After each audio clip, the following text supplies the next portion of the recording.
Patuloy ang pagtitipon-tipon ng mga kaanib ng Iglesia ni Cristo sa EDSA Show sa Mandaluyong City. Di raw sila titigil sa kanilang protesta hanggat walang abiso ang kanilang mga pinuno. May live report si Bam Alegre. Bam?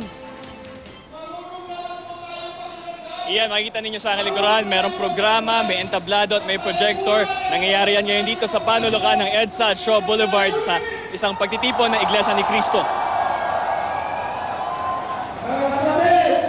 Dahil okupado ng mga nagpoprotesta ang crossing sa EDSA Shaw underpass muna pinadaan ang mga motorista sa gitna ng panakanang ng pag-ulan. Dito maghapon, nagsilbing silong ang underpass ng EDSA Shaw flyover para sa programa ng mga nagpoprotestang kaanib ng INC.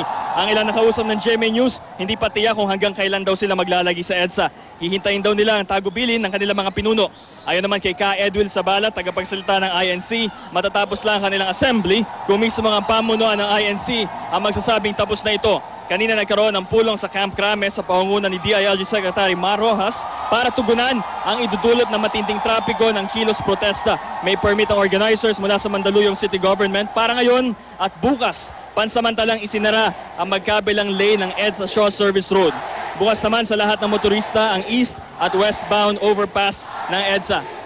At iyan, sa ngayon naririnig ninyo may chants ngayon mula sa crowd dito sa pagtitipon ng Iglesia ni Cristo. Ilan lang yan. Ang iba pa mga chants ay INC Unity at Ipaglaban. Yan ang latest mula rito. Balik sa iyo, Ian. Maraming salamat sa iyo, Bam Alegre.